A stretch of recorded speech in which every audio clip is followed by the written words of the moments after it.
anak-anakku semua. Semoga hari ini semuanya sehat, ayah bundanya pun sehat, ya. Oke. Sebelum dimulai pembelajaran, ada baiknya kita berdoa dulu ya. Yuk, angkat kedua tangannya. Bismillahirrahmanirrahim. Rabbi zidni ilma warzuqni fahma. Amin. Oke. Aduh, ibu pengen ngomong tapi deg-degan nih rasanya nih. Gimana ya? Kayak ada sesuatu yang berdegup terus menekan-nekan bagian dada kita tuh rasanya gimana gitu ya. Kalau deg-degan, kalau kita lagi takut atau cemas atau grogi ya, pasti semua punya, pasti pernah ngerasain. Itu adalah jantung kita ya. Jadi semua manusia, semua makhluk hidup dikasih jantung, jumlahnya 1. Di sini jantung itu sebagai apa? Ya, ini dia. Materi pembahasan besarnya adalah tentang sistem peredaran darah. Ada 2 alat yang Allah berikan kepada kita, yaitu jantung dan pembuluh darah. Oke. Yang pertama, jantung. Ibu akan membahas jantung dulu ya. Satu-satu bahasnya. Jadi biar kamu paham dulu, baru itu beralih ke yang berikutnya. Jantung ini besarnya sebesar kepala tangan kamu, sebesar ini ya, adanya di rongga dada sebelah kiri kamu ya. Jadi tugas utama jantung adalah memompa darah. Ingat, jantung itu tugasnya 1, sebagai alat pompa di tubuh kita. Alat pompa apa? Alat pompa darah ya. Jadi darah itu kan bukan zat cair, untuk bisa mengalir ke seluruh tubuh maka ia harus dibantu dengan cara dipompa. Siapa yang bekerja? Yaitu jantung. Lihat, di sini di sayap melintang ada 4 bagian utama dari jantung. Ya. Oke, baik. Jadi nama jantung akan kita permudah atau sederhanakan bentuk seperti ini ya. Kita bagi menjadi 4 ruangan. 4 ruangan utama. 1, 2, 3, 4. 1, 2, 3, 4. Ini ada saluran besar keluar. Oke. Lihat bagian yang paling atas 1 dan 3. Ini adalah bagian terluar di mana dekat dengan saluran yang menuju ke seluruh tubuh. Ibu bilang ini di bagian paling luar, seperti ibaratnya kalau rumah ada terasnya. Ya, teras itu kan kita tahu dengan serambi bahasa lainnya ya. Jadi ini bisa kita katakan ini adalah bagian serambi. Sementara semakin ke dalam di satu rumah ada kamar-kamar kan. Nah, ingat itu. Jadi kamar sama dengan bilik. Kita gunakan istilah bilik. Oke. Lalu tentang pembagiannya bagaimana? Nah, Bapak kita ingetin, Ibu ingetin sekali lagi. Ini namanya serambi, jangan lupa karena serambi di bagian luar. Serambi kiri ini, serambi kanan. Oke, lalu yang bagian dalam ini adalah bilik. Bilik kiri. Lalu yang ini adalah bilik kanan. Baik, sampai sini dihafalkan. Bagian terluar adalah teras atau serambi. Ini serambi kiri, ini serambi kanan. Lalu bagian terdalam adalah bilik atau kamar yang letaknya jauh lebih dalam. Yang ini adalah bilik kiri, sedangkan yang ini adalah bilik kanan. Ini apa Bu yang putih? Ini adalah katup jantung. Yang ini adalah katup aorta. Jadi kalau rasa jantung ada permasalahan di katup-katupnya, entah yang di dalam atau entah yang di dekat aorta. Oke, sampai sini bisa dipahami? Mudah-mudahan bisa ya. Berikutnya Ibu akan beralih ke pembuluh darah. Pembuluh darah kita tahu atau pernah kita dengar ada Bu nadi, Bu nggak terasa Bu, atau istilahnya pembuluh baliknya atau apa segala macam istilah-istilah itu pernah kita dengar dulu sekilas. Ibu akan menjelaskan dengan alat peraga sederhana ya.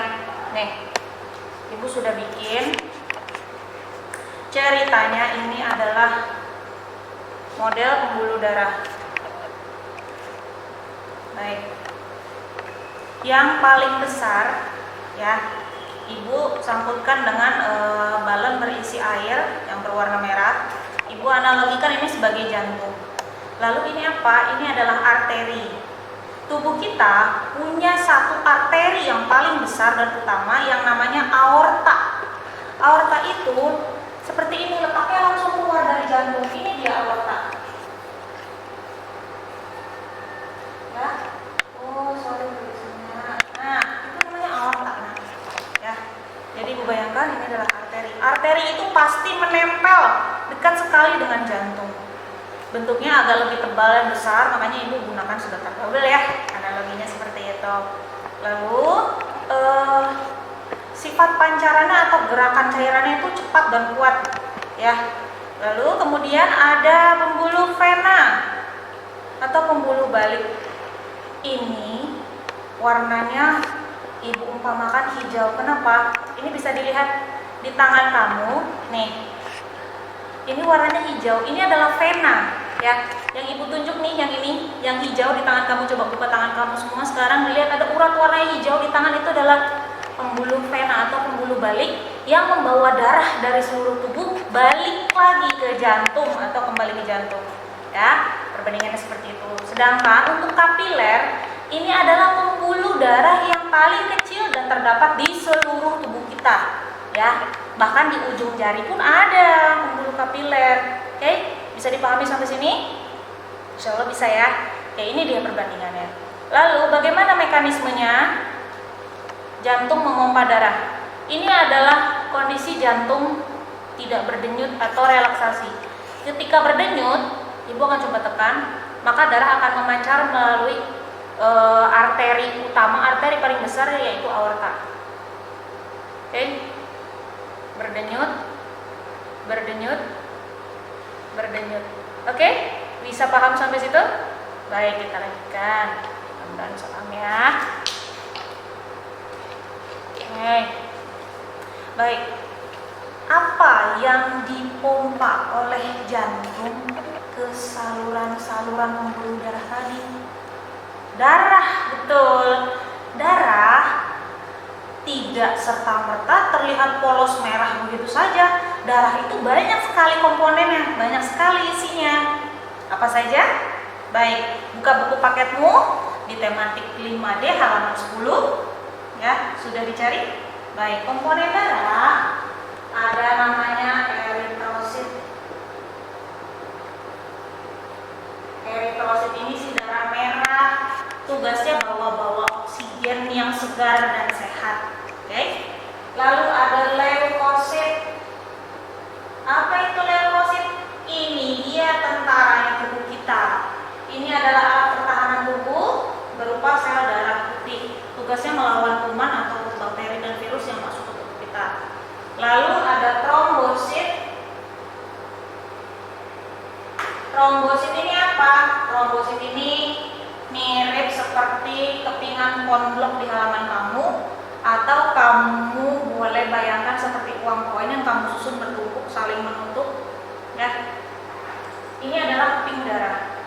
Trombosit ini fungsinya untuk pembekuan darah dan menutup luka. Oke? Nah, yang terakhir adalah plasma darah. Plasma darah ini tidak berwarna merah, nah. Ini adalah cairan. Semua juga cairan ya. Tapi ini fungsinya berbeda. Plasma darah bertugas untuk mengangkut makanan dan hormon-hormon ke seluruh tubuh. Oke? Kita sudah pahami bersama tadi, mulai dari ada bagian jantung, lalu ada pembuluh darahnya, ada arteri, arteri yang paling dekat dengan jantung, ya. Lalu ada vena atau balik, pembuluh balik, ya. Lalu ada kapiler, pembuluh darah ada 3 macam. Jangan tertukar ya. Baik. Berikutnya, sistem peredaran darah manusia. Di sini ada sistem peredaran darah besar dan kecil. Ibu akan batasi. Ini bagian peredaran darah kecil.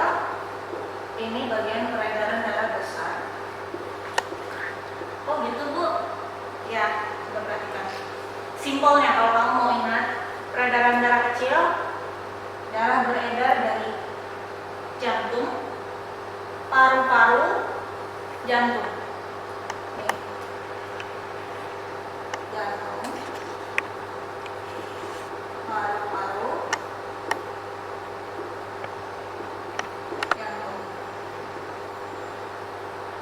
Sedangkan peredaran darah besar, jantung, seluruh tubuh kembali ke jantung.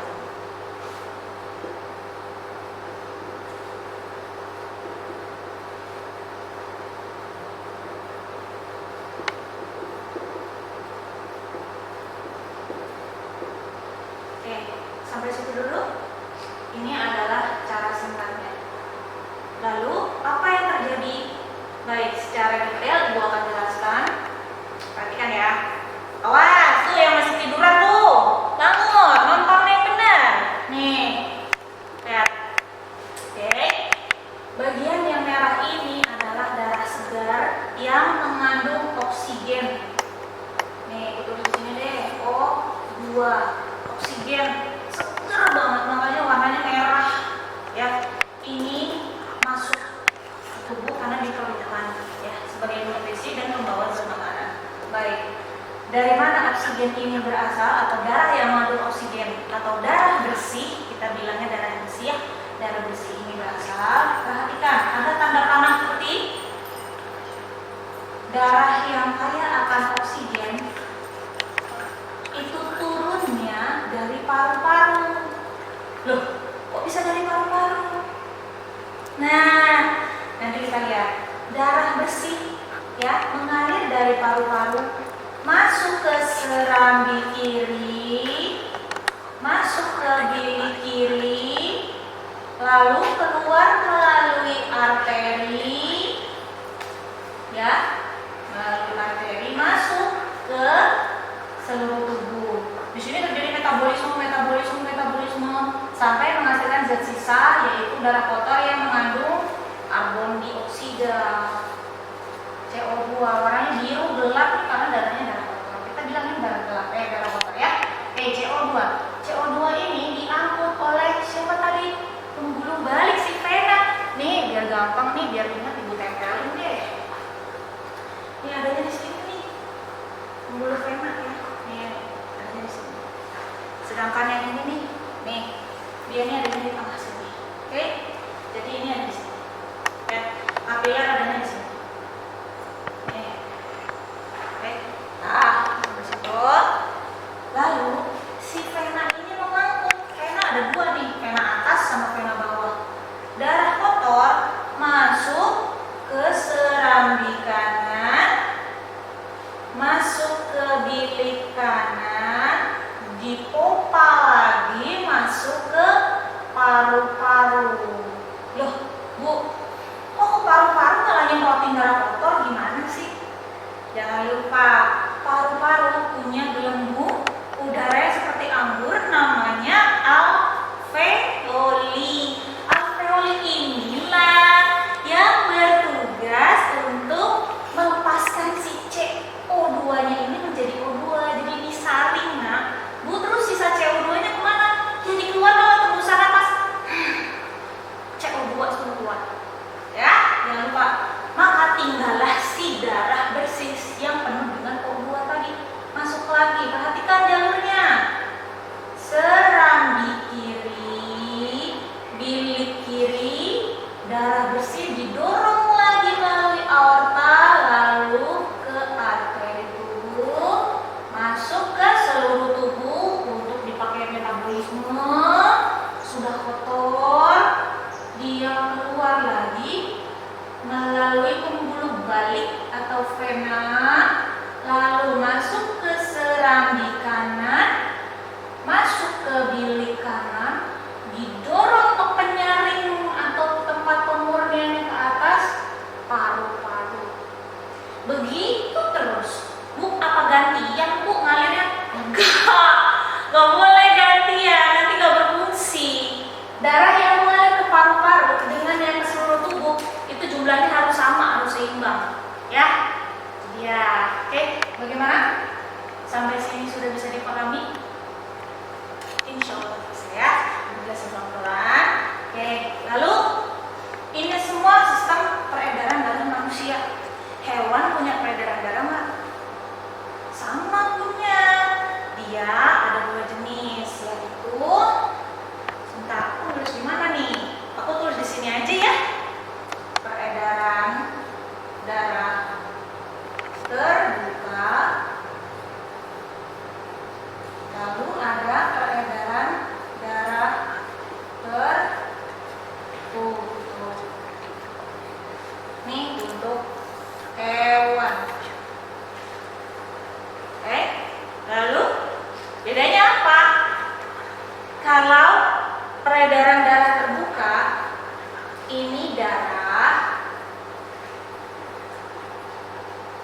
tidak selalu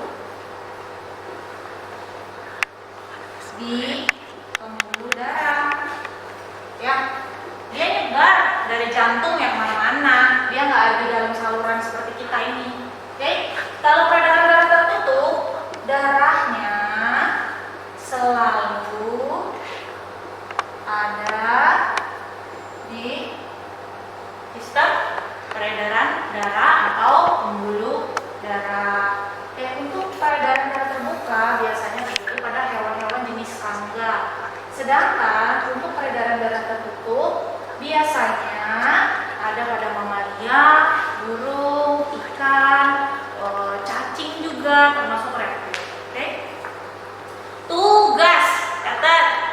Tugasnya adalah menggambar sistem peredaran darah hewan. Ya, berikan keterangan, jangan lupa diwarnai, gambar saja secara sederhana di HVS.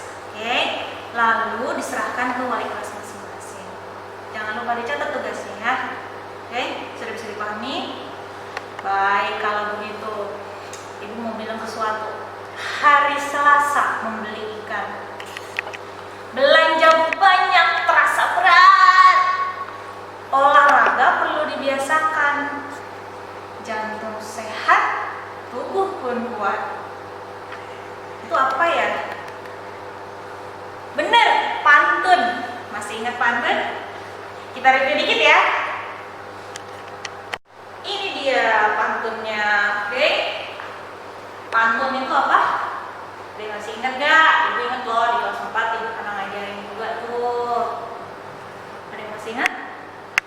Ya, pantun adalah bentuk puisi Indonesia yang tiap baitnya itu berisi 4 baris dan bersajak ABAB.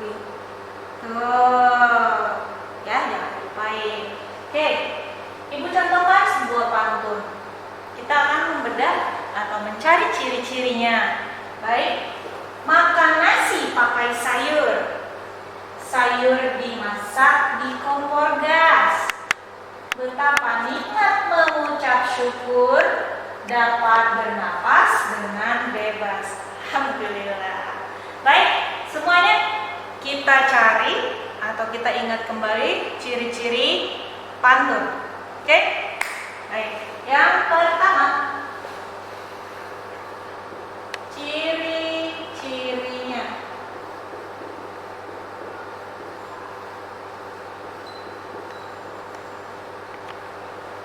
Nih, satu bait, ini namanya satu bait, isinya 4 baris.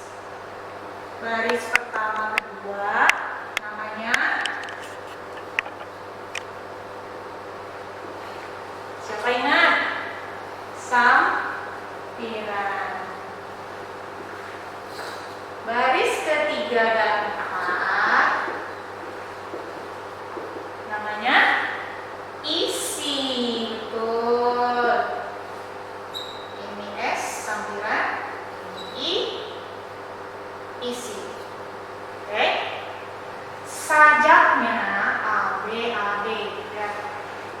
Pakai sayur. Ini ada kurnya di sini.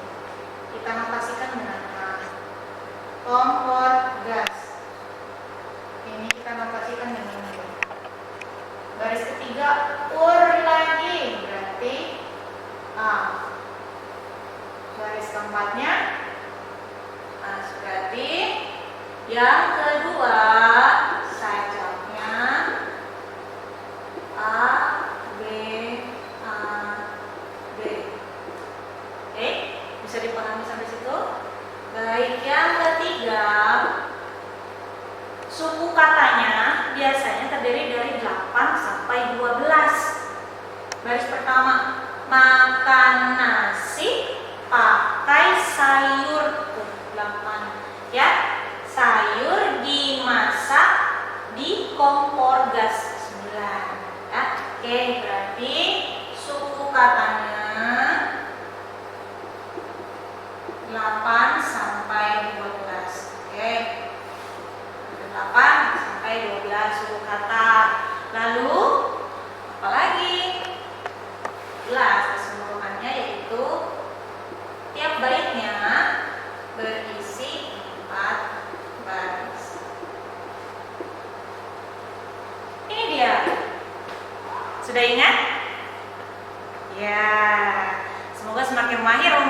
pelajaran ya.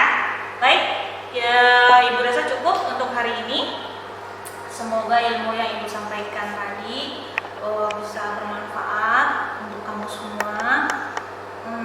Jangan lupa untuk terus membaca, berlatih juga.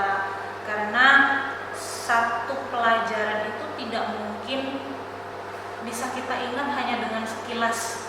Ya, kita harus sering membaca, mengulang. Oke, kita cukupkan. Kita ucapkan hamdalah bersama-sama. Alhamdulillahirobbilalamin. Sampai ketemu kesempatan berikutnya. Assalamualaikum.